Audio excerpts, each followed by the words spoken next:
Hey everybody, welcome to Snapdown Wrestling. New night, new time. Tuesday night, 8:25, as it seems is the new time. It's actually 8 o'clock, but new night, new time. Some technical difficulties. Nothing surprises me nowadays, but we are here, and we got a great show tonight. We're on Fans Only Sports Network, as usual. Fans Only Sports Network doing some great things. Ron Robert is just tearing it up with the live streams of the games and the wrestling matches, and lots to come from Fans Only Sports Network. So we're happy to be a part of that, and happy that that's still going on because a lot of things got shut down. But moving forward, things are just moving forward. It's an exciting time. Tournaments are going to be happening this year. Youth program took a bit of a hit, but is coming back. So we're going to talk about that. We have Claro Dimen. Demon with us tonight. I like to call him Diamond because he is Diamond in my book. Claro Dimen. That's what I'm calling you from now on, Clara. Whether your last name's pronounced Demon or not is Diamond in my book. And Claro is the Rhode Island Wrestling Association chairman and really has his finger on the pulse of what's going on, what tournaments are coming up. So we need to know this stuff.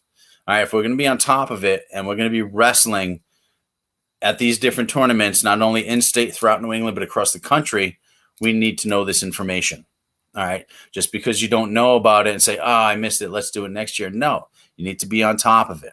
Okay, as a parent, as a coach, you need to be on top of this for your wrestlers so that we get better and better and better and face better competition, because that's what it's about. And so we're going to talk to Claro tonight. We're going to talk about Super 32. We're going to talk about Journeyman. We're going to talk about what's coming up. And we're going to talk about tournaments. And we're also going to finish the Rhode Island 2021 State Championship. We stopped it halfway last time I was on, which was a couple of weeks ago. And we're going to continue from where we left off. A lot of people haven't seen the state championship. Or were there for it. So it's nice to see the replay. We got great commentary from Ebed Jarrell from Iron Faith. They're doing some great things over there. They're live streaming from their practices. They're getting ready to take things by storm. They're starting a youth program there. They're going with the girls wrestling, the women's wrestling there. So a lot of good stuff coming out of Iron Faith and out of Mayo Kwanji, and also Top Flight has some things going on as well. So we're going to talk about that over the next couple of weeks and how you can get involved and how you can stay involved. This is going to be a huge season coming up. Tournaments are back in play, and everything's going to have some sense of normalcy, which these kids need. But in my lounge right now is Claro Dimen, and my showrunner tonight is Nick LeBlanc. And he is going to be the man with the master plan for Fans Only Sports Network, show running this Snapdown Wrestling episode for me. So let's bring Claro up in from the lounge into the mix. Hey, good evening to you, Coach Tommy. How are you, sir? Good. Thank you, sir. How are you, Claro? All right? Oh, I'm excited. It's wrestling season. You can smell it in the air. We all are. We're so excited. I talk to my coaches on a weekly basis. In Coach Carbone and Coach Nunzio Riccio, and also Ron Robert, who was a volunteer coach for us, but he's been so busy, it seems, hoping that he's going to be with us again this year. But if not, we certainly understand, as he is the man with the master plan behind Fans Only Sports Network. But we got a lot of stuff going on. I'm excited as well with the youth program. Took a little hit, though, over the past year and a half, especially. And which programs are thriving, which programs are, falling to the wayside. So Rhode Island Wrestling Association, the youth programs, were going like gangbusters back in March of 2020, before the pandemic hit. The last tournament I personally hosted, we had 450 athletes registered for our tournament, and it was literally standing room only. Police and fire showed up. Cars were being towed because of the overflow. Everyone was full bore wrestling. And fortunately, we were able to have the Rhode Island Kids State Tournament in March of 2020. And then we hit that dead period during the pandemic where none of the individual clubs, we usually host between 8, 10, 12 tournaments during the Rhode Island wrestling season. And we weren't able to do anything other than a kids state tournament in the end of June of this year. So fortunately, we were able to set that up with given all the restrictions from the CDC and the state of Rhode Island. We were able to pull off a kids state tournament for this year. And there are 40 kids that were able to win their brackets and become state champions. So I think going forward, we have a full tournament schedule. I have tournaments in December at Iron Faith, North Providence, and Johnston. For 2022, we're starting the Chad Antioch tournament in Westerly is being held on New Year's Day. So the first kids tournament will be January 2nd on 2022. So no time wasted there. And then I'm hosting a tournament in Middletown January 9th. We're having another tournament, South County Narragansett High School for Martin Luther King weekend. Then we have Warwick Powell on Super Bowl weekend, tournament at Coventry High School mid-February on President's Day weekend. And then our Rhode Island Wrestling Association Kids State Championship will be held March 6th of next year. So that's 10 full tournaments. We may add a couple more if we can find the right venues, but we're ready for a full slate of wrestling, hopefully to make up for that lost time during the pandemic. Yeah, that's great. And youth wrestling definitely needs that. We cannot afford to not have tournaments, not have kids wrestling. As you know, the high school program relies on a good feeder program, relies on youth wrestling. I mean, it's very important. And when it's not there, it's evident. You can tell the difference when there's no feeder program. You can see it. So I've been actively involved now, specifically with youth wrestling. I've avoided getting dragged into the whole high school wrestling portion of it, but I've stayed specifically with youth wrestling. This is my 10th year working as a volunteer for my local town program as well as the state association. And you reap what you sow. You see the kids that we invested time and money in 10 years ago are just finishing high school, going to college, or that they're starting high school now. They started at 5 years old. They're 13, 14, 15 years old starting high school. So that's where the benefit to youth wrestling is. It's the reality is that you're no longer able to show up like you and I did as a high school freshman. Hey, coach, I just fresh off the football field. Someone told me to show up on the wrestling mat just to get a workout in. That doesn't happen anymore. Right, yeah, no more Loudon Swains. No more Loudon Swains. You showed up with hay in your hair, damn near went the distance first year. There's no one crawling out of the woodwork and winning a high school state championship. Not going to happen. There's too many kids that have put in too much work. It's very rare that you'll see some unknown kid show up and win a big tournament. Right, like back in the day with people coming in, starting as a freshman. Not that it can't be done. But I mean, perfect example. Ethan Farrell for Narragansett, of all places, to come in as a freshman first year, and then by junior and senior year, he's a two-time state champion, junior and senior year, and shaped his whole life. I had Ethan.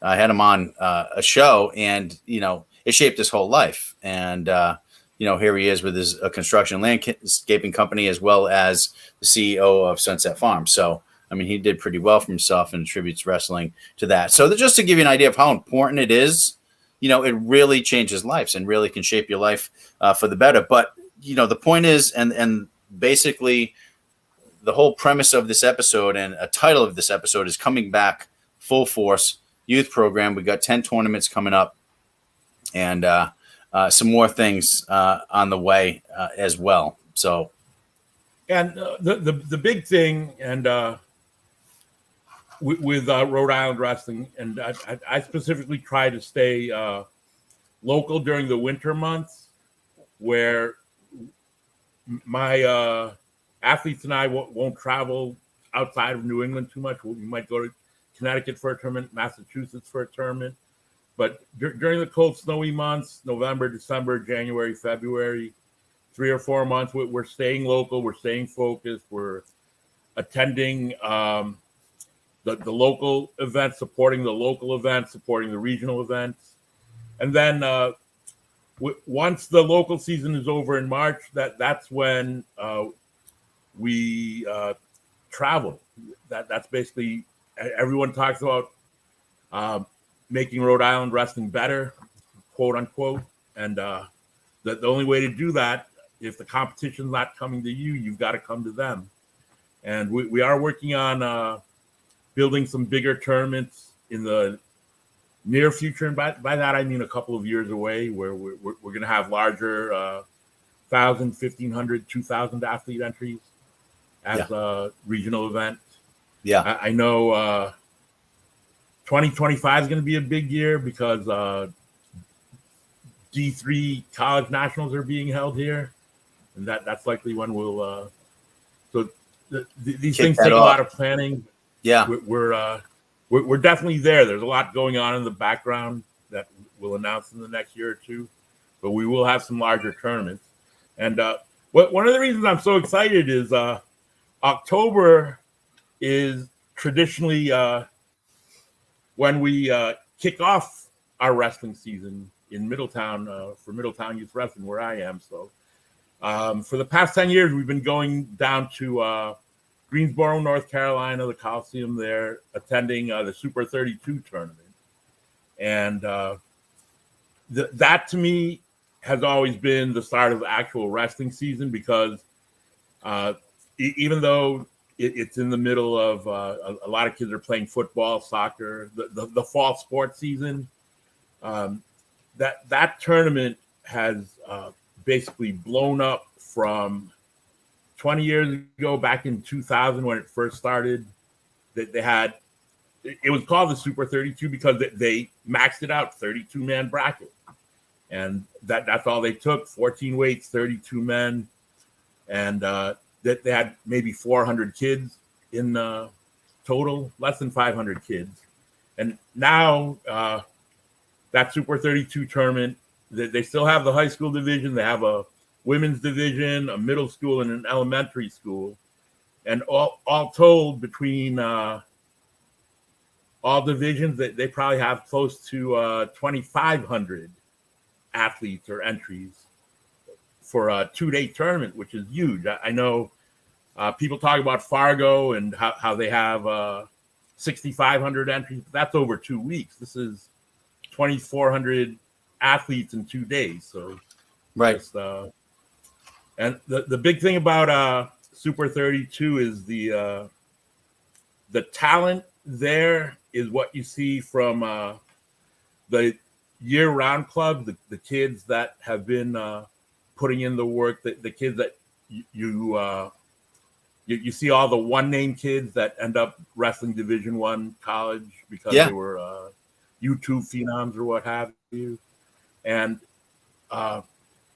I've been bringing my athletes down there simply because it's a gut check. It's a reality check. You want to be good. You want to be the best. I'll show you good. I'll show you the best.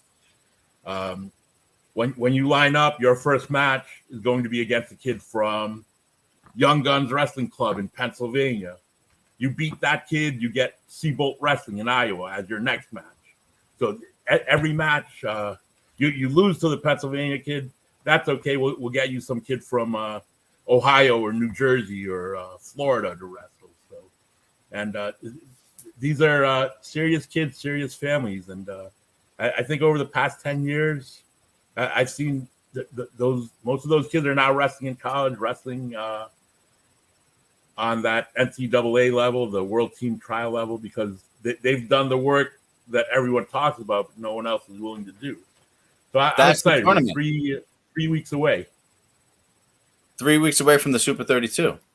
3 weeks away from Super 32. I know. That's the tournament. That's the one. I mean, this is the Journeyman, the Super 32. Of course, you have high school nationals and things like that. But this on every level, every stage, the Super 32 is the tournament to get into. Now, the burning question is, how do you get into it? Other than camping out by your phone and really trying to be the 15th caller and get that lottery pick of getting in there because it sold out in like 7 minutes or something.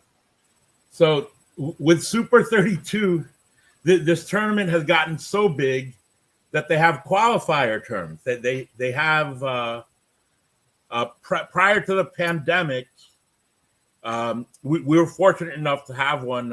Beat the Streets hosted one in Providence where the top 4 placers were able to pre-qualify or do early registration towards the 1,600 high school spots. So if you place top 4 at the regional tournament, you're guaranteed a spot at the actual Super 32 tournament. And they used to have 6 of those regional qualifiers. And at some point, I did speak with Silas Murray from Beat the Streets. We will be hosting another Super 32 qualifier here in Providence, hopefully for next year. We weren't able to do it this year because of the pandemic reasons. Right. But we're definitely going to get kids back in.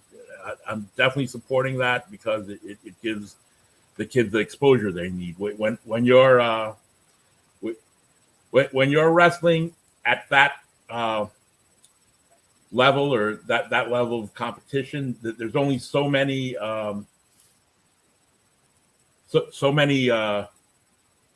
tournaments that college coaches actually look at. It's great if you win one of the local tournaments. Hey, I won the Marshwoods Holiday Tournament. That's a great win. Not to take anything away from that, right? But there's only a handful of tournaments that college coaches actually consider when you're talking Fargo, Ironman, Beast, Powerade, Super 32, and then there's a bunch that are inaccessible to us from the East Coast.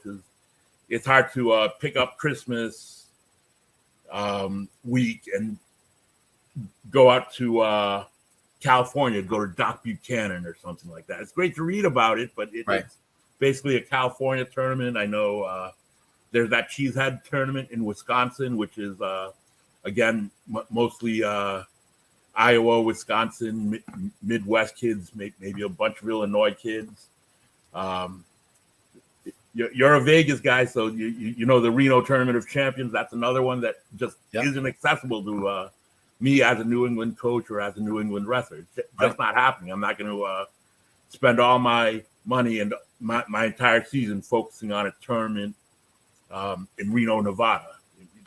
It's in the middle of the wrestling season. If it's in the summer, maybe I can get out there.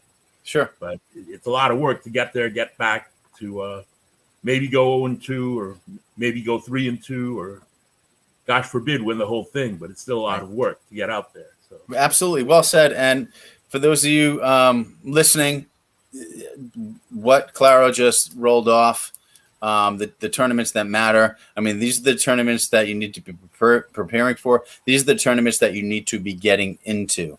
It's important. Those are the ones that put you on the map. All right. So take note of that. Write those down. Start figuring out how to get to those tournaments. We're going to figure out how to get you there as well, because it does take money. And we're going to talk about that as well. Some of the other states, their funding on, some of their wrestlers to get to these different tournaments. But we're going to take a short break. We're going to come back. We're going to talk about who qualified for the Super 32s this year from Rhode Island. We actually have a list. We're going to give them their just due and run down that list when we come back. This is Snapdown Wrestling with Tommy Lynch, me, your host, with Fans Only Sports Network. Hang in there. We'll be right back.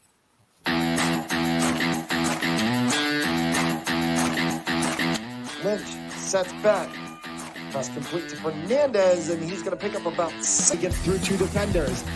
Coming out is White, and he is first to the ball. Hamish regains right at the top of the circle, in, clicks off, and a goal. That pass play intercepted, and it's going to be taken all the way to the house. Switching sides. Good communication there to have Asadi hit that one. And finally a mistake. Here's a run up the middle, barreling hard and into the end zone. Touchdown goes. Spacey's going to cut back the other way to the 5. Did he get in? Pompey in motion. Right up the gut is Brooks, and he will find the end zone. Falcons nil, and another shot on goal. Right over the top.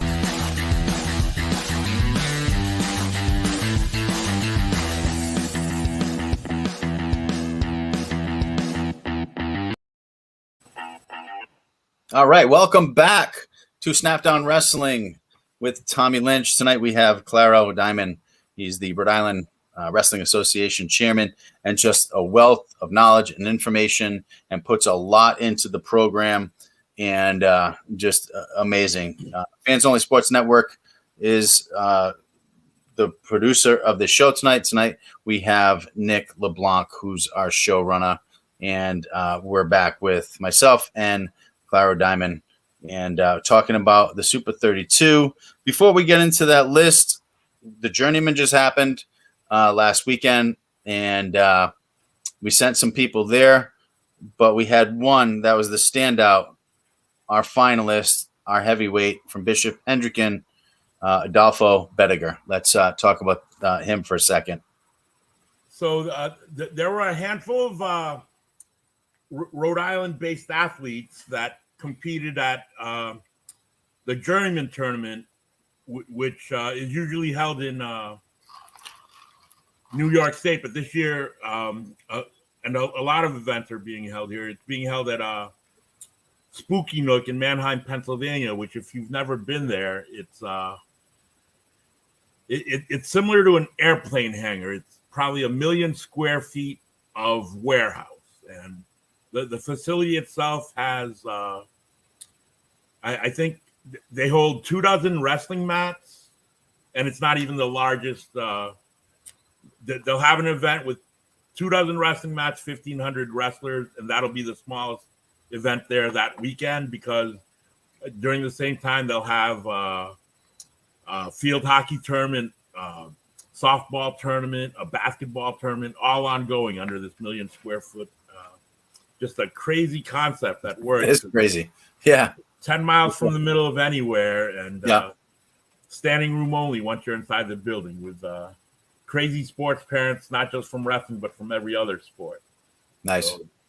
So, what's great is from this weekend, we had Adolfo Betancourt put up a nice show. He made it. The way Journeyman works, they do pools, and then the pools go into medal rounds, similar to like an Olympic style, where they'll put you in a pool of 4. If you win that, they take the other winners from pool 1, 2, 3, and 4 and put them in a gold medal pool.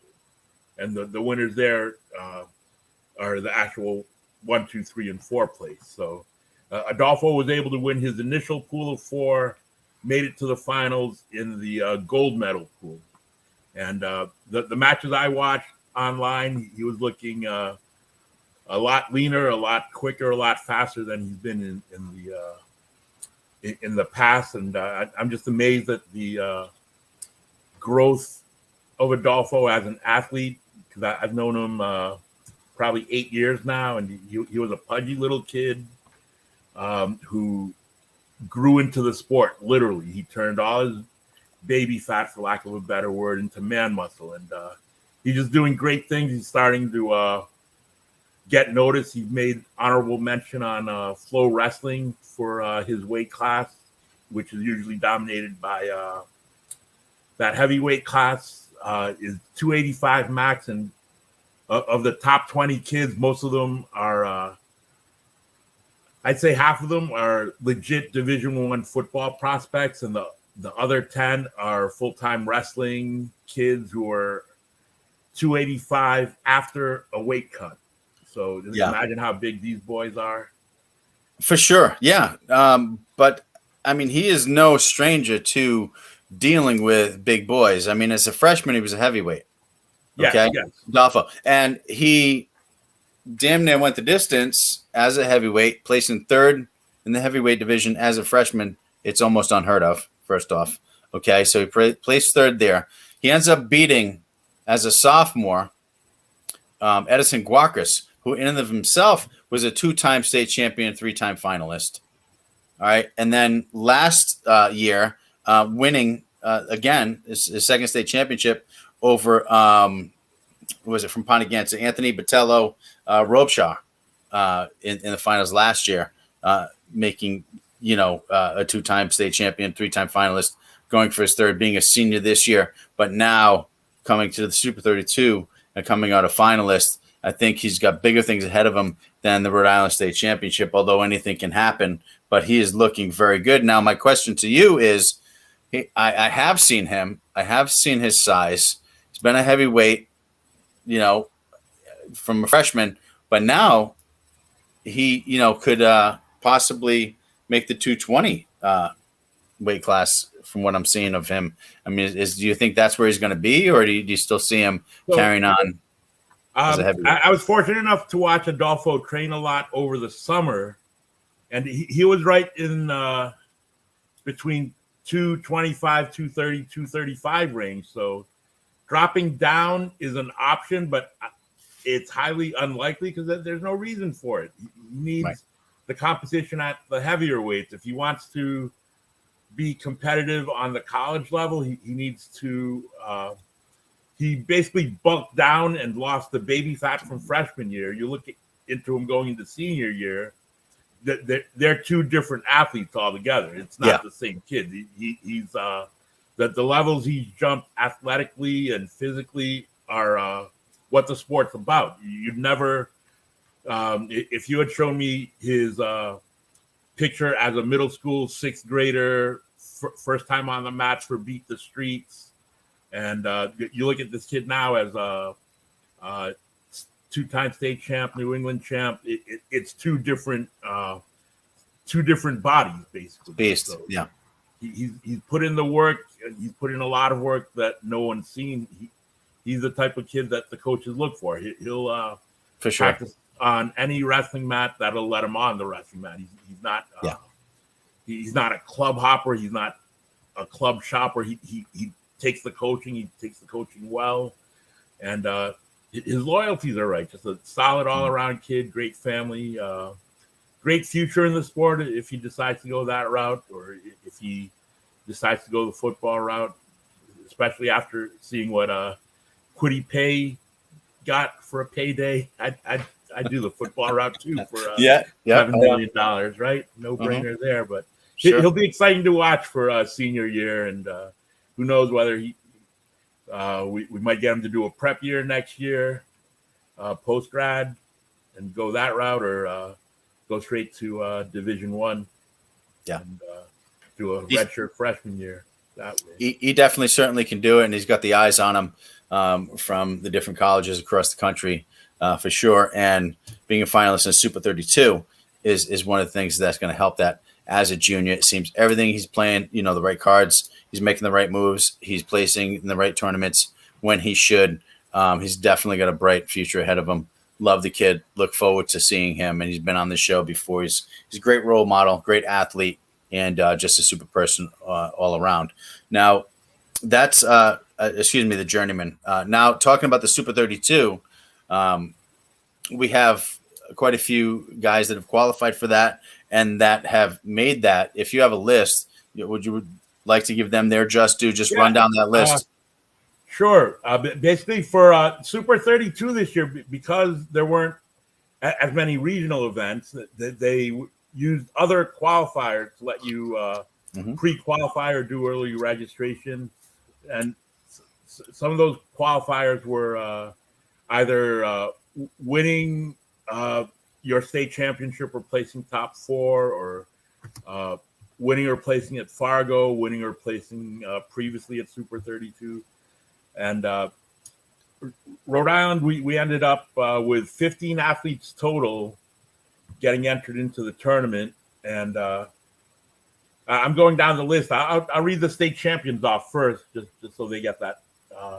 And these are kids that have won state championships. There's 6 out of the 15 that are Rhode Island high school state champions or repeat state champions. I've got Jacob Joyce, Aiden Zarella, Peyton Ellis, Gabriel Boyisu, Hayden Myers, and Jason Hood. So that's 6 kids right there. And then we have Christian Rutherford, Ryan Conlon, Jared Hood, Sebastian Armstrong, Matthew Demon, Andrew Real, Aiden Robichaud, Luke Lagasse, and Justin Hood. And those 9 kids, none of them are terrible wrestlers. They're all solid, consistent.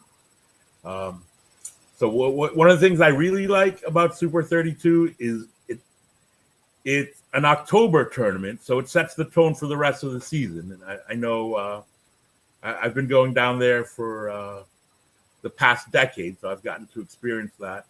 It's one of those tournaments that boils down to the essence of wrestling. Nobody cares what you win in October, except for this one tournament. There's no state champions made in October, to paraphrase that saying. But we're put that list I just read you. That's as if you could handpick 15 kids, and I said I'm only going to let you pick 15 kids to send down there. That's a solid group right there. So I'm excited. As you should be, and congratulations to you as a father with your son Matthew making that top 15 as well. It's very exciting for you as a father, as a coach. But yes, well said. Congratulations to all of the others that made the list. Obviously, big standouts. Obviously, incredible athletes. Obviously, putting in the work, putting the time in, and really, really making the difference. I mean, it's great. It's great for Rhode Island wrestling in general. So anybody, listening, if you really want to do this, and make those numbers, you just got to do it. You just got to dedicate to it and put it in. It's possible. I mean, even in the Hayden Myers, he's been on the show several times. In fact, I did a show from Mayo Kwanji with Gabe, Peyton Ellis, and Hayden Myers. And, those guys are serious business, and they're putting in the time and then some. All right. But not that you have to do that. I'm all for also playing multiple sports, but I was a one sport guy. I was a wrestler. That's it. And I wrestled all over the country. So I know what that is, and I know what it takes, and I know what that feels like. And I've seen the results of that. So, I mean, there's a lot to be said for doing that year round and going across the country and getting into these tournaments. So again, take notes of the tournaments, get in touch with myself, always here for the kids, Coach Dimen as well as Serge, as well as these other coaches, your high school coach. Now there's resources. If you want to do it, we'll help you do it. We'll help you get in there. It takes money though. So let's talk a little bit about that real quick, because it takes money. So, how are we getting money to fund these kids to go on these tournaments? For example, you got Pennsylvania that spent $200,000 to send a team to Fargo. That's just one tournament. How's that happening? So a lot of it, basically what Rhode Island wrestling as a whole needs to do is build a war chest for these kids so that we can afford to send kids and coaches to these tournaments without blinking. Part of what, fortunately, Rhode Island Wrestling Association had enough savings built up where we could afford to still run as an organization without any income for the past 18 months. And we've been able to continue we continued our scholarship program. Every year we do three scholarships for deserving high school graduates who've gone through the wrestling program, either through Rhode Island Wrestling or through the high school wrestling process. So we did that without any income. We covered a lot of the coaches' expenses. We spent a few $1,000s to still send coaches out to Fargo for the kids. But in the future, what we're going to see is probably an increase in prices overall for the existing tournaments, just to keep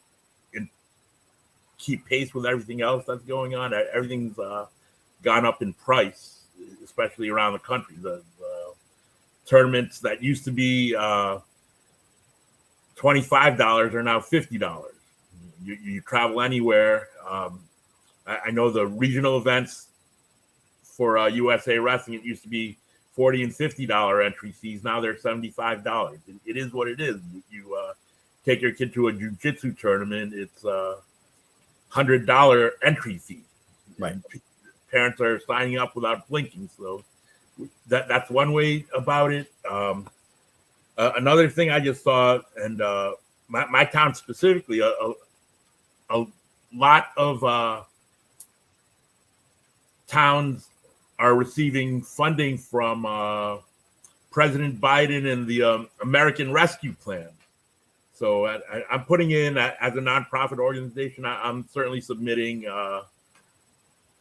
an application to get some crumbs from that plate. I know my town specifically is earmarked for like $5 million of coronavirus relief, and that can go to a nonprofit organization such as a youth wrestling club. So I encourage all the wrestling coaches out there to use their nonprofit status to benefit from that and be part of the American Rescue Plan, because we're probably more impacted than most, because as a high-risk sport, or what was deemed a high-risk sport, they basically cut our knees from under us for any type of revenue for 18 months. And show me any other business that survives.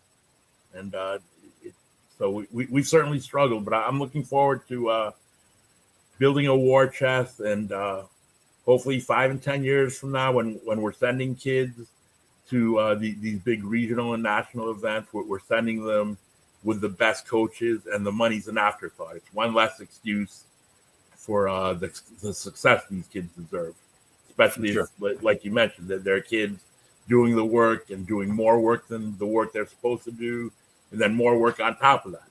So plenty of deserving athletes out there.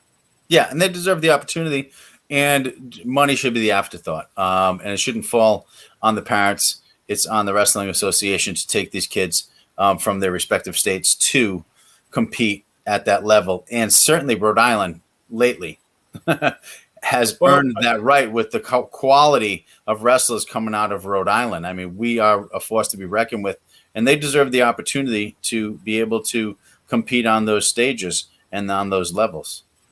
And another personal goal I have is at some point to get Rhode Island-based athletes on the world teams and have them competing overseas. There's no reason that they shouldn't be. When you take a look at the Olympic squad we sent out for men's freestyle, women's freestyle, Greco, they all came from little small town grassroots clubs like Right. Iran. The majority of those athletes went to public high schools, Sure. like you run, and they were fortunate to get to that next level.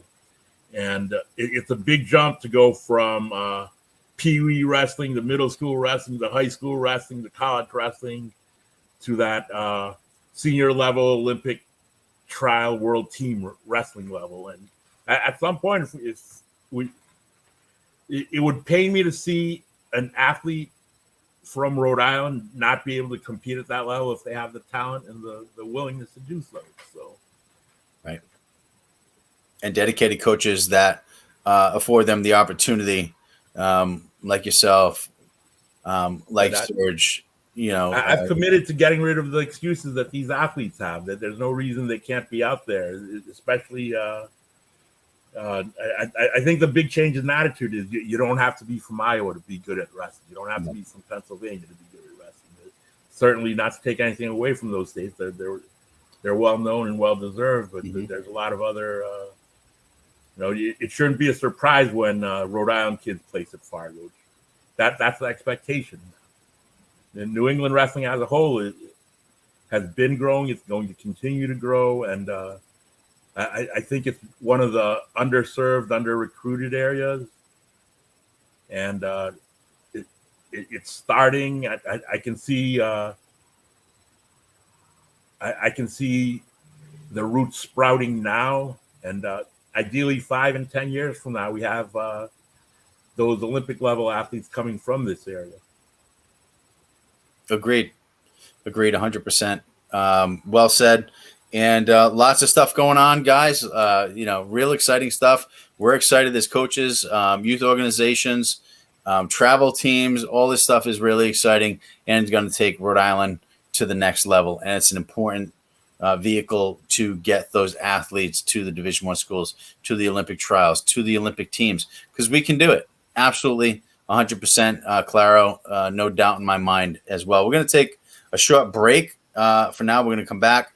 And we're going to try to catch a couple of state matches, although I could talk to you all day, and on the things coming up. And we're also going to have a tournament list. Again, we're going to, go over that list of what's coming up and what you should be involved in and what tournaments you should be hitting across the country and in the state and in New England. So this is Tommy Lynch with Snapdown Wrestling with Fans Only Sports Network. We are going to be right back after a short break. Hang in there.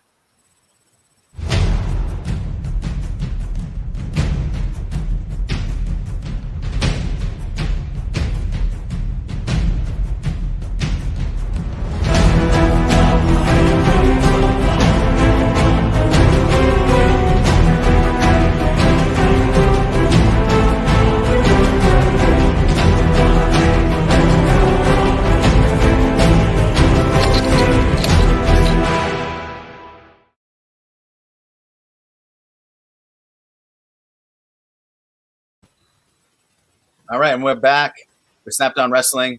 Our main guest tonight is Claro Dimen with Rhode Island Wrestling, and he's giving us a lot of information on what we need to do and what tournaments we need to hit to get to where we need to be. So no excuses, just results. And coming back full force is the theme of this episode on Snapdown Wrestling, powered by Fans Only Sport Network. So coming back, I do want to get to some state matches. A lot of people didn't get to see all the matches. We want to provide a little bit of that for them. And the last episode that I had, we got through half the matches, basically, literally.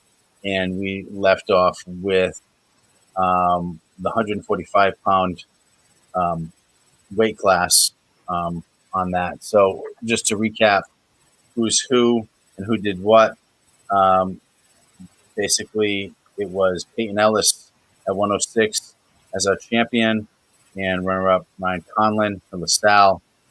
Peyton Ellis, of course, from Coventry. I think that goes without being said. Nick Torres was 113-pound champion over Sebastian Armstrong of Coventry, another powerhouse in Armstrong, as you mentioned. He is one of the qualifiers. Hayden Myers at 120 over Jacob Joyce is, in my opinion, the upset of the tournament. Not to take anything away from Hayden. A lot of people are like, no, we knew, Hayden was going to take it to him. But in Jacob Joyce being a returning state champion and All-American wrestler and finalist in some national qualifiers was a surprise to me. 126, Jason Hood, another name we've heard, against Brian Garcia of Westerly. Gabe Boysu over Jack Schottner from North Kingstown, and Gabe Boysu from Scituate. Obviously, a special wrestler, a freshman state champion, looking for a 4-time, but more importantly, All-American. He actually made history this year, as you know, as being the first Rhode Island wrestler to place in Fargo in both freestyle and Greco, making All-American status in both. Congratulations again, Gabe. Tim Cook over my guy at 138 and Chris Gomez, and 145 Aiden Zarella over Brock Pacheco from Mount Hope. A great and tough match. And that's up to where we are, up to the 152 pound weight class. And it was Jamari Lohman over Noah Scalama. For those of you that don't know, Jamari, I don't know how you wouldn't know, but if you don't, Jamari Lohman is in the hospital. And really, it's like been about 10 weeks in the hospital. Close to 70 days, I'm thinking. And, has lost a ton of weight. Lot going on, internal bleeding. Here's a kid who should be on his way to Washington Lee. He was on a full scholarship and is now 70 days in the hospital, laying still in a hospital bed. Claro, I want to bring you in on this, talking about Jamari and, just a kid who was in his prime, strong as an ox, strong as a bull, 152, big as can be, jacked, and now really fighting for his life. Yeah, I've been fortunate enough to know Jamari for the past decade, and I remember him as a little 8-year-old. He was always a freak athlete, always that one level above the competition, where he was always bigger, faster, stronger, smarter. Everything that you and I as a coach could want in an athlete. Just For sure. His dad, Saranal, great guy, happy as can be, and really feel terribly for this family for what they're going through, and even put all the wrestling aside, put all the athletics aside. Jamari is just a great kid, great example of how youth should be, or how youth should be raised. He's always been polite to me, always been respectful, just a great kid to be around, great kid. And I was looking forward to watching him develop in college. I know that's an afterthought at this point. Hopefully it'll still be there when he's healthy enough to, but I think the big focus hopefully is his health comes around. I know it's been 10 long weeks, 10 agonizing weeks for everyone close to him. So yeah, he's going to continue to be in my prayers. I know the hospital he's at, Yale New Haven, my father worked there for a couple of decades. I know that's as great a place as you can be. That Yale New Haven Children's Hospital is so he's in good hands, but it's still somewhere you don't want to be. So hopefully he pulls through out of this. I think the worst is over. Hopefully he'll be home soon, and we'll try to get him on the show just to provide some inspiration. But I think as a wrestler, I know he's got that grit, as we call it, that the he'll fighting be able spirit to fight through this and hopefully come out healthier and stronger. But just a scary situation you wouldn't want to wish on your worst enemy. Never mind the great kid like Jamari. For sure. So I definitely, our thoughts and prayers still 10 weeks later, 70 days later, plus go out to the Lohman family and everyone at Pontigansett and the Joyce family that has done so much to raise some funds through a GoFundMe page with him. Their goal now is $50,000. So, and they're moving towards that goal, but feel free to go to the Pontigansett Wrestling or to the Joyce family's page on Facebook or to GoFundMe itself and Jamari Lohman and contribute if you can, because he's definitely struggling and needs all the help that he can get from us and all the support. And he's certainly getting that from us over at Cranston West and all the coaches across the state as much as we can do. That being said, we are at the 152-pound match, and we are going to run that finals match and see Jamari where we remember him. And see, this was only in June. This was less than 100 days ago, 3 months ago. It was June 26th.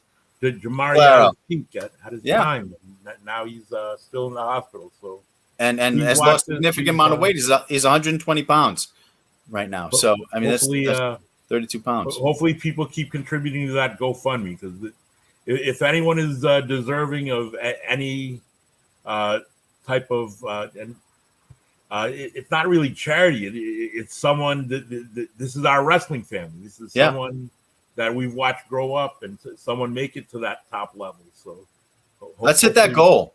Let's hit that goal. Whatever that goal is, we have to rise to that challenge and to that occasion and be here and be there for Jamari for sure. So let's run it, Nick.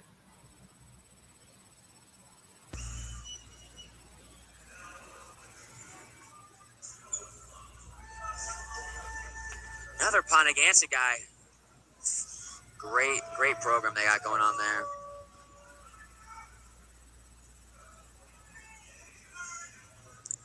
He's also a Virginia Beach national All-American. I think he also took 7th. Pontigansa really been running this show the past 4 or so years, and they'll probably continue to do so, at least until the Joyce boys head out. Controlling that tie. We got Jamari Loman from Pontigansa versus Noah Glam from Bishop Hendricken. Last time they wrestled each other in the season, Jamari did get a pin. Just a kind of a throw to, there wasn't much wrestling that happened. It was very quick. I think it was even in the first period. But Jamari, great wrestler. Noah, great wrestler. Noah is a junior. Jamari is a senior. Jamari is going to Washington University, I think it is, or Washington State University. He's going to wrestle for them. Noah's also a rugby player for Hendricken. Nice technique.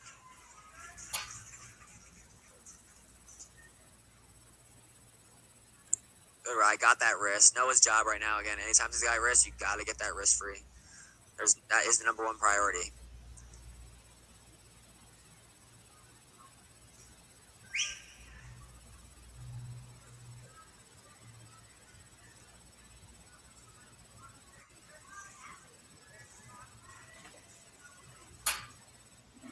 Solid right on top.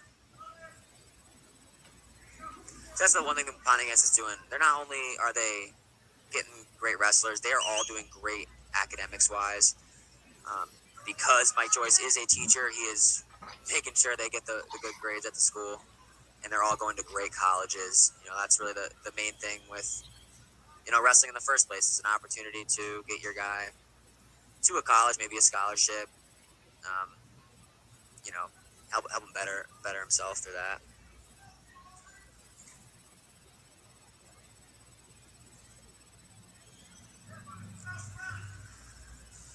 Jamari did get a stalling call. Sometimes when nothing's really happening on top and bottom, and the guy on top's just kind of what they call riding parallel. Riding parallel means your hips, like right now, is riding parallel. His hips were right on top of the other hips. So if they do that for too long, the referee will call stalling. Another thing you'll see a ref's call stalling for, if the bottom person has their head on the mat for too long, if they're just putting their head on the mat, that's another thing you'll normally see get stalling called for. Stalling just means one person is not trying to score anymore. He's just given up. He's not trying to score. He's just trying to not get scored on. That's what stalling is.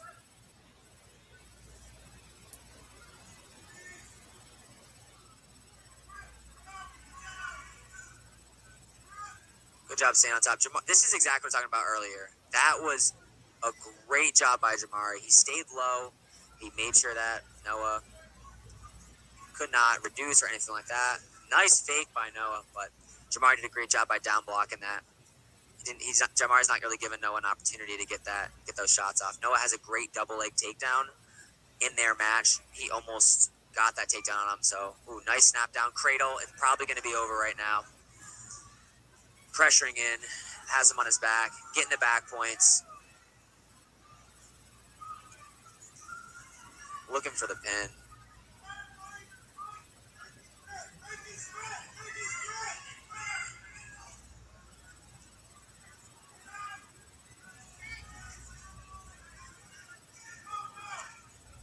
Broke that lock. Great job. Great job by Noah. Cradles are very difficult to get out of. You got a tight grip. Not really.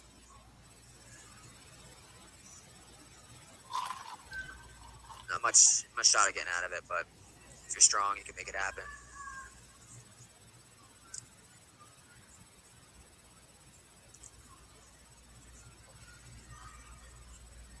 Riding tough, driving forwards. This is the 152-pound weight class.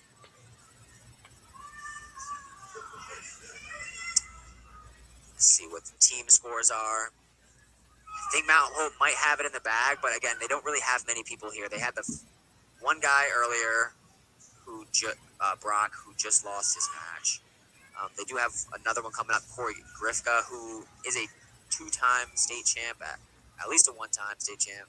So he kind of looking at, maybe get some bonus points in that match. But Mount Hope is still pretty far ahead, up by 30 points right now. They're 30 points ahead of Ponagansett and 30 points ahead of Bishop Hendricken.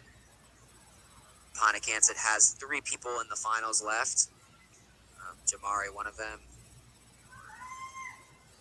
Nice single leg. Great control. Great takedown. 10-0. That means if the match ended now, he'd have a major decision. Major decision is anything over 8-0.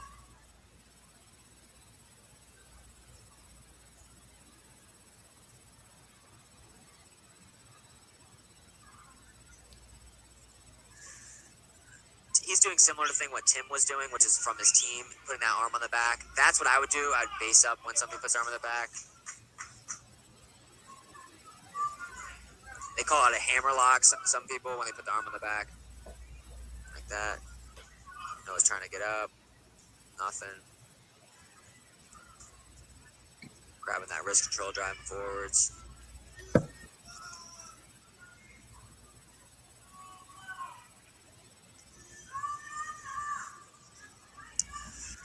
They're gonna give him stalling.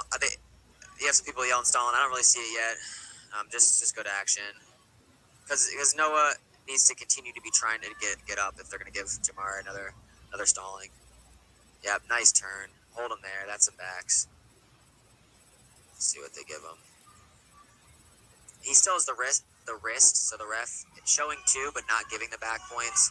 Normally, sometimes they'll do that if you have a control. Now see, Jamar is showing that, hey, I let go to the wrist. Give me the points. Let me turn him again. Hits a nice crossface. He's looking...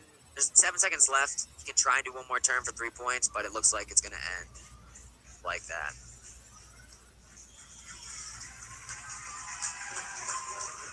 Jamari Lohman, state champ, 152. That's how you do it. Ponagansett came to wrestle today. Wow. Amazing. To watch that now, Claro, knowing, he's lost 30 pounds. He's, been in the hospital for so long. It's really heart-wrenching to actually see him out there June 26th as responsive and as strong and just dominating as he is over Noah Scalama from Bishop Hendricken, who's incredibly strong, an incredible wrestler. And then, now where he's at, it's heart-wrenching, to say the least. But I heard he's up and about. Have you heard the latest on his status? So Jay Maria, as far as I'm aware, is still in the hospital. Hopefully he'll be released in the next week or 2. Right. And probably stay local, closer to New Haven, just as a just in case. But hopefully he'll be home soon. Yes. Yes, for sure. And then back to a healthy Jamari, and moving in the right direction. Now, I know that they were baffled on what was going on with them. That's still kind of up in the air. I don't really want to sit here and try to report on that or give any information on that because I don't know. I haven't heard anything other than they really didn't know what was causing the weight loss, the internal bleeding, the loss of strength, and all that. So we're going to just not even go down that road and really just wait for some of the better news, like he's can walk, and he's got that type of strength where he can do that, and we're in the praying and hope stage of that he's out of the hospital within a week or so. Again, our strength. I think what one thing we can do as a community is send money. Yeah. At this point, money will help. Yeah. Bottom line, it's a situation where even if it's as simple as taking a $20 bill out of your wallet or donating to the GoFundMe, do it, because it could be my kid, it could be your kid, it could be anyone's kid. It's so random, especially when you watch. 3 months ago, those two kids at 152 pounds are probably two of the better athletes within the area, and to see it could have been Sklama, for God willing, right? There's no rhyme or reason to why it happened to Jamari. So please consider that this wasn't something. It's just something that could have hit anyone at any time, especially for 18-year-old kid at the peak of his athletic career is just mind-boggling. So hopefully he does make a full recovery at some point. Right, for sure. Getting ready to go to college at Washington Lee, one of the top liberal arts schools in the country.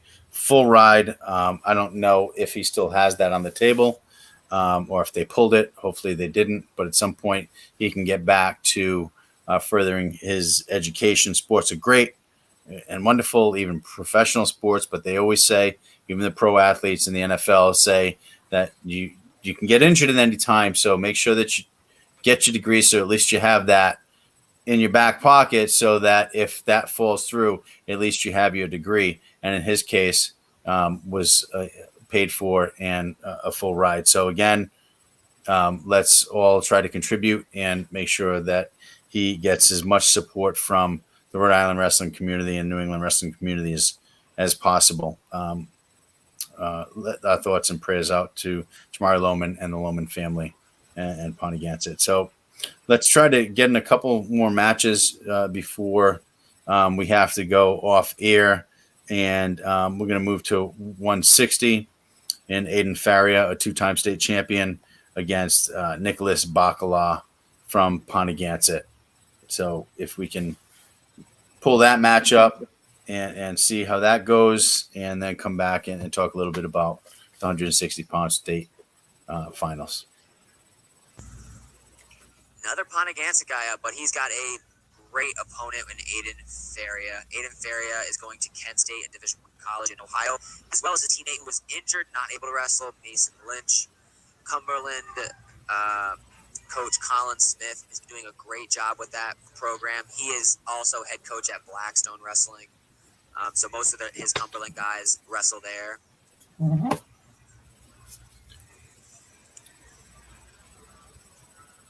Yeah, third place at NHSCA's. Last year, Aiden Faria was actually bumped into the rankings at one point. I think he was 19th in the country. And then he got bumped out, not from anybody really beating him, just from not really competing at that level. Nice double leg, blast right through. That's the motion. See that motion that he was doing in that beginning, faking, and hitting that shot? That's the motion that some of these guys earlier should have been doing, especially in that match versus Hayden Myers, versus Jacob Joyce. I wanted to see more motion like that. You're seeing a big jump in Rhode Island wrestling, I'd say. A lot of guys, every year, guys coming out wrestling in Division I. Not really what happened in the past. Back when I was wrestling, there was a couple people, that I didn't even know anybody. I went out to Drexel University Division I program, and there's only a couple other guys out there. The LeBrie brothers wrestled at Brown University. Sam Lynch is at Brown University right now. Now we got tons of people, though.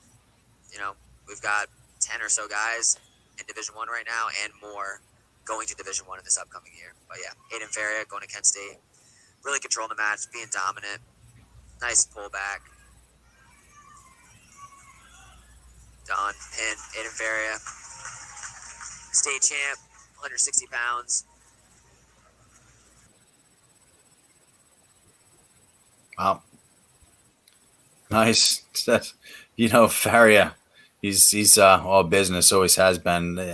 160. Oh yeah, just a great athlete, always well coached, always respectful off the mats too. Another great wrestling family, and but Bacala, I think that's just more of a youth versus experience thing too. Just yeah, senior versus freshman or senior versus sophomore. A couple of years of high school wrestling, can really whip you into shape. But I'm excited to watch Hayden Faria. Kent State is no joke. Right. It's legit out there. Ohio wrestling is no joke. Lots of competition, especially now that he's made it in the room. Let's see how far he can make it on the mats. That's what it is. I mean, it's one step to the next. First step is just making it into the room. And, if as a freshman, you can do something, that'd be incredible. And when you go to a school like that, you get into the room, you take your lumps, against the seniors and juniors and everything. And when you're a junior, typically that's when you come into your own, and you're supposedly, you're gonna, do something there and possibly make All-American or finals, NCAA finals. But there are those cases where you get into college and you just turn on. I mean, Scotty Martin from Cranston East back in the day goes to Rick, ends up being a 4-time New England champion and 3-time All-American. Just amazing. David Carr, who was on Snapdown Wrestling, was on this show. I don't know if you saw that episode. It was a House of. I know the Carr family, great family. It was a House of Champions episode. I had Nate Carr, who was a 3-time national champion from Iowa State. I had Nate Carr Jr., who wrestled for Iowa State and a 2-time All-American there. And David Carr, who was a freshman, a true freshman, a national champion at 157 pounds just not too long ago. But coming as a freshman and being able to tear it up like that. I mean, here's a guy who was a 5-time state champion. He won the state championship in Kentucky, I believe, beating a 4-time or 3-time state champion senior as an 8th grader. I mean, just, that Carr family, just a great story. It's hard to follow in your dad's legacy, especially when your dad has such big shoes to fill. But, David, just solid kid. I think what I see as a theme, the more successful wrestlers, they're the ones that there's no ego to it. It's just a function of what they are. The winning's more of an afterthought than anything. Right.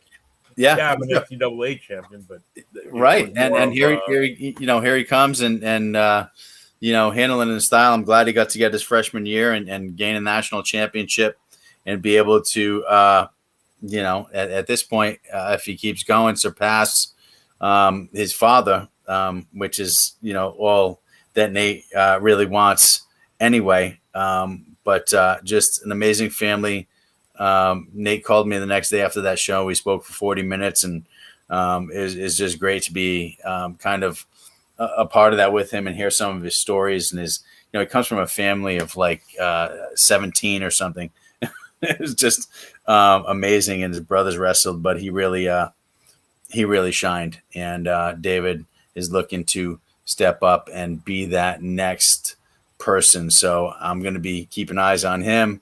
And he said, anytime, coming back on the show, but anything's possible. But you got to put in the work. You got to hit those tournaments. You got to be recognized. You got to, be those D1 guys. D3 is great too. Don't downplay D3. D3 is a great division to be in, as well as D2. But if you can make it D1, and I think that's a lot of wrestlers' goals is to do that, and I'm all for that as well. Now let's go to the next one. in 170, and we're going to extend a little bit tonight. It's my first show on a Tuesday night. We went a little earlier, so hopefully the showrunner Nick doesn't mind. But let's go to James Doherty against Sebastian Ford. And Sebastian from NK is kind of, he's taken a few lumps through the years. He kind of got some tough breaks. Even coming into this, I know that they met in their dual meet, and there was an injury default there, and there was some controversy about seating and all that. But Ford, great wrestler. Of course, James Doherty, great wrestler. His brother Ben as well. All great wrestlers, great athletes, great kids, and looking to step it up to the next level. But here's a great match. So let's check it out. 170-pound state championship match against James Doherty and Sebastian Ford. So this next match is going to be my second most anticipated match of the day. Hayden Myers, Jacob Joyce, we saw earlier. This one is going to be very good. James Doherty going to Western New England College. He's wrestling Sebastian Ford, going to D1 Sacred Heart with my old coach, John Clark. Great program there they're building. Last time they wrestled this year, James actually injury defaulted out of the match when no points were scored. So, should be a great match. We'll see. Sebastian is very aggressive in the beginning, which we'll see how that goes. My brother Steven Jarrell works a lot with these guys at Iron Faith Wrestling Club. Ooh, nice. That was good. A lot of more intensity by James compared to the last time they've wrestled. A lot more hand fighting. Nice underhooks. Stopping everything. Being a lot more aggressive. You've got to. If somebody's going to try and be aggressive on you, you've got to get aggressive back. You've got to control the match. You got to push them right out of bounds. You got to shoot them out of bounds. Especially, yep. Fight out of the underhook. Nothing. See, there was no point score, but that was a win for Ford. He was the one that shot him out of bounds. Whoever's the one that's pushing the guy out of bounds, controlling the match, that gets people's heads. Ford's trying to get aggressive here. If somebody gets really aggressive on you, a nice thing you could do is hit some fakes. It really slows the person down because they don't want to really go nuts when they're scared you're going to shoot on them. So that could be one suggestion I would give to James. Hit some more fakes. Again, James going out of bounds. James is doing a lot. Ford is already tired right now, hands on his hips. That is not a good sign. It's only a minute into the match, and you definitely don't want to see that. So I think, good snap down, nice front headlock, nice drag, nice wrestling, stopping the match. I don't know what that's for.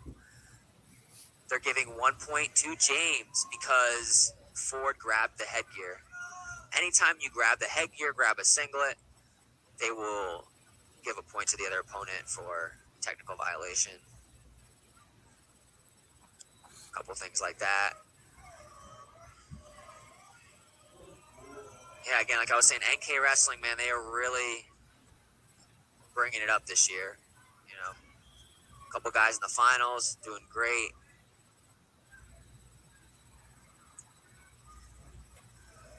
It's 1-0 right now. That point is huge. Huge. You cannot, again, these guys, it may be a very close match, and that could have been the deciding factor.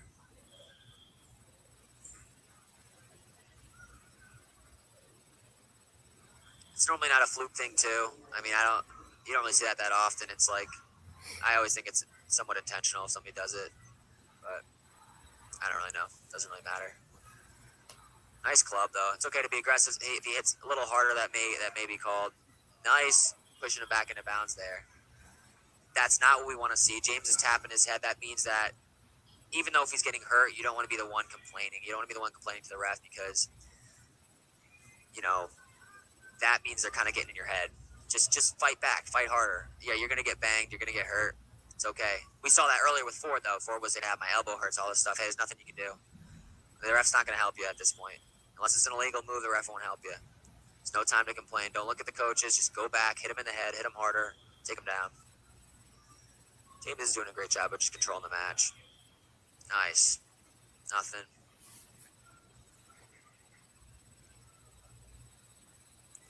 One zero. Ford is on bottom. James is a tough top rider. What I know. He's going to arm bars a lot. That's kind of his big thing. He's a leg rider a little bit. Kind of see here. He don't ride high, though. I'm not sure how much of a leg rider is. I think he just kind of got his leg caught in here. But we'll see. He's got that 2-on-1 control. He's going to fall off. He's going to fall off. He needs to get a leg out, in my opinion. He's not riding it too great right now. Come up on. Yeah, now he's in a position he's more comfortable in. No switch. Bump back in. There shouldn't be anything there. Fight in. That's kind of what I'm saying. The switch, you shouldn't be hitting switches just to hit switches. You really need to. It needs to make sense with what's going on. The switch needs to be there, because if not, it's just like trying something to try something. Might as well try to stand up. The best move on bottom is the stand up. It just means get to your feet, get out. There are certain techniques to get out. To stand up, nice leg in, pulling him back. He's collecting the back points now. Great suck back. 3 back points for James, up 4-0.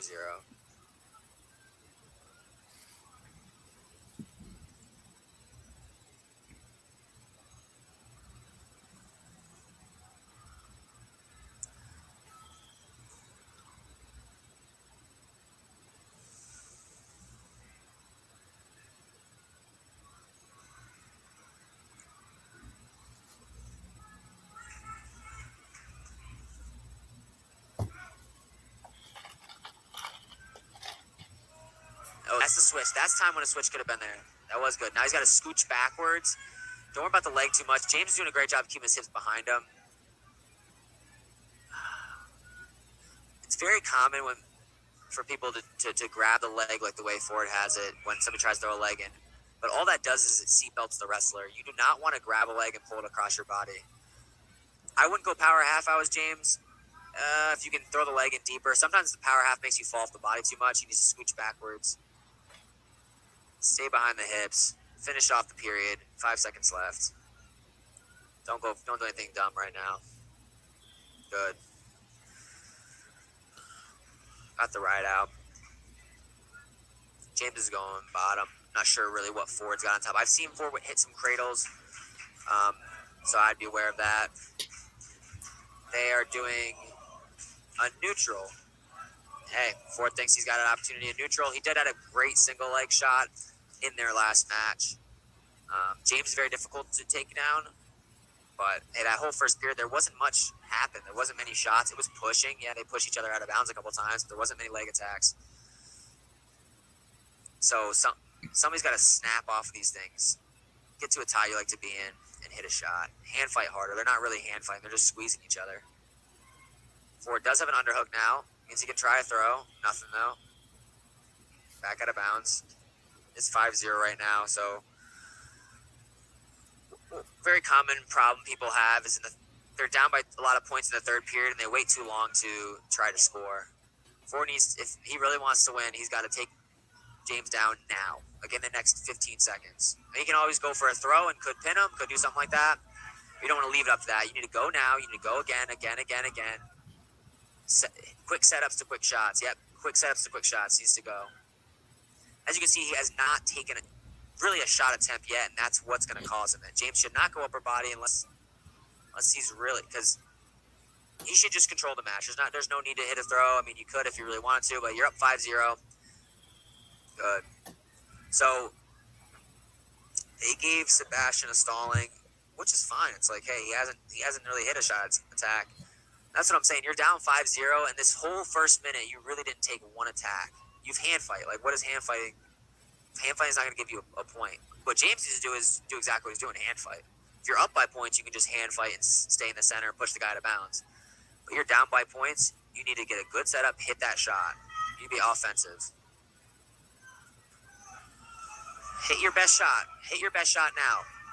Time's ticking it because even if Ford gets a takedown, it's not enough. So he really needs to go and do a lot more than he is right now. 45 seconds left. Like realistically, if he was doing takedowns, he needs like 5 takedowns. He needs 5 takedowns to tie the match, and there's 30 seconds left. Yes, or takedown to his back, but you need to be scoring.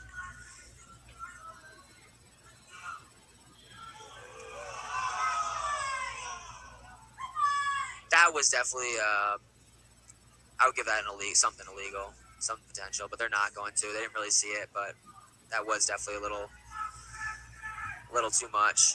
But 30 seconds left. You can't let emotions get into your match. It messes your technique up.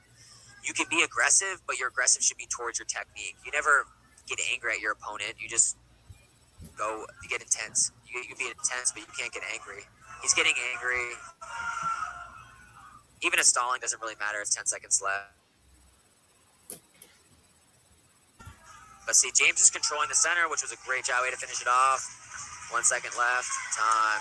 Nothing. James Doherty, 2-time state champ, makes it happen. Nice. That was a great match. Always been a big fan of the Doherty boys. It's nice to see James match his brother Ben's legacy. Yeah. So that's 4 state championships in that family, right? For sure. Yeah. And Eben Jarrell, great wrestler, Drexel, Division I school, just commentating on the match. I love to hear him commentate because he really gets into the technical side of the wrestling and lets, not only the fan, but the wrestler know what's going on. So you can kind of better yourself in situations. And the thing with Sebastian Ford is he called it right. I mean, he does let the emotion get to him. He becomes aggressive, not with technique, but to just be fighting in there. It's not a street fight. It's a sportsmanship thing that we teach when the kids are 5 and 10 years old. That shouldn't be happening on the college level. Definitely not going to happen on the. So, yeah. Hopefully, he matures out of that. That's all that is. And he has to, because, like Ebbett said, that's just, it's not going to serve you well. That's going to open you up. It's taking your head out of the game, so you can't get aggressive to the point where you're slapping and hitting because you're mad that you're losing. You got to stay focused on technique there and setups, not, oh, let me hit him in the head because I'm mad. Then go join the MMA. I mean, that's fine, but it's not tolerated here, and it's going to cost you points. So, and it may cost you team points, and it may cost your team the tournament. So that, is uncalled for. Not that it was not, it wasn't where he got banged with any type of technical or unsportsmanlike or anything like that. Part of it's a coaching thing too, because I personally have zero tolerance for that nonsense.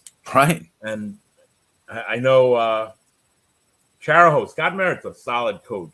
He's always been a consistent for decades now. I still remember him from high school. He was a solid wrestler in high school. So yeah, his kids are always even keeled. Like when you see the Charaho wrestlers on the mat, you see the opposite of that. They're always even keeled, focusing on the technique, pushing the pace instead of.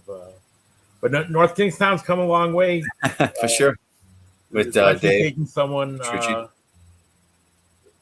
I know Sebastian's come a long way in just he's that example of a kid who started wrestling later rather than earlier, and still learning a lot of techniques, still paying his dues, but he's jumped a lot of levels.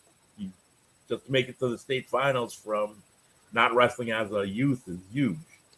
For sure. And I like to take a page out of Scott Merritt's book and, make sure that everybody's in check. They're doing the right things.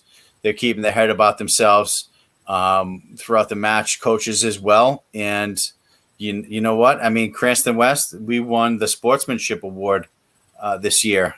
I don't know if anybody knows that, but during the Rhode Island Interscholastic League All-State All-League Banquet, Cranston West was given the Sportsmanship Award. And we take that very seriously and humbly and say, okay, so we're doing the right things with our coaching staff and with our wrestlers. So we're proud to accept that award for this past season, and are going to continue that level of sportsmanship throughout coming up. So Scott Merritt, again, I watch him coach, and he's been a great example for me being a And new this was coach. his last year, correct, Tommy? That's right. He retired this year. So, An incredible career, close to 30 years coaching Charahoe, and now he wants to focus on watching his son Kyle wrestle in college. So a long drive to Vermont. right. But good luck to Coach Merritt and Kyle and all the other coaches in Rhode Island this year. And we're looking forward to a great season, and we're very excited for this coming season. The tournaments are already on the board. I've booked some tournaments, actually 4 out of the 5 that were allowed. So we are looking for a full season, a regular start to the season. Get vaccinated if you so choose to. That's going to clear up a lot of headaches if there's any type of close contact, if you will. But last season, there was no huge breakouts. In fact, none that I can remember, none on our team. We had the state championship, the varsity states, the JV states, and the freshman states all in one tournament. There were no reported cases. In the NCAA Division I National Championship, out of 331 wrestlers, there was no reported cases. So, despite the taboo, Claro, of us being the most sport that it could possibly happen, it seems like we're not, as predicted by me through several of my broadcasts, that no, wrestling is not the most high-risk sport. And I think we proved that. So hopefully with that in the books, with those statistics, we have an uninterrupted start, an uninterrupted season. We got kids that are vaccinated, and the more kids that are vaccinated, the better, because then you're not going to have to deal with a lot of the quarantine and a lot of the sidelines and a lot of the stuff like that. So not that I can actually, come out and say, hey, go get vaccinated, but, it's your choice, and the more the better on that. Yeah, I know it's only 150 quick days till the next Rhode Island state tournament. So right. Hopefully this pandemic doesn't affect it as much as it did last season. And right. we're 5 months away. Hopefully those 5 months, I know October, I'm always trying to jump the gun, but as soon as Thanksgiving, Christmas, we're full bore wrestling season. The start of the season is going to happen, as predicted right now, the Monday after Thanksgiving, which in this case is November 30th. So November 30th, start of practice on Monday. I'm looking forward to it. I'm scheduling it. I'm preparing for it. No holds barred. Very excited. Coming back full force. And I think that's going to be the cap on this episode. Claro, thank you so much for coming on tonight. Oh, always a pleasure, Tom. You blink, it's an hour and a half later, right? Right. And it's only supposed to be an hour show. That's why I started it earlier, so there's no complaints. But, even with the late start, we end up finishing exactly when we would have finished anyway. But I don't mind it. I'm up. I'm talking wrestling anyway. I'm excited for the season. I can't even sleep now. So if you stayed up with us, thank you so much. We're going to be up for another few hours, Claro and I, anyway, just strategizing, thinking about the season, and losing sleep until November 30th, which is the first day of practice. So, guys, thank you so much for tuning in to Snapdown Wrestling on a new day and time, Tuesday nights at 8 o'clock. And just keep doing what you do. Keep tuning in for us. We got a lot of information that we're going to relay to you about tournaments, upcoming season. And as the season gets closer, it's going to get more heated. And we're going to be bringing more things and more people in and more coaches and more controversy. So keep watching, stay safe, do what you got to do. And again, thank you so much for tuning in to Snapdown Wrestling, powered by Fans Only Sports Network. And special thanks to our showrunner tonight, Nick LeBlanc, and our special guest, Claro Dimen from Rhode Island Wrestling Chairman. Thanks again. And everybody be safe. And we'll see you very soon.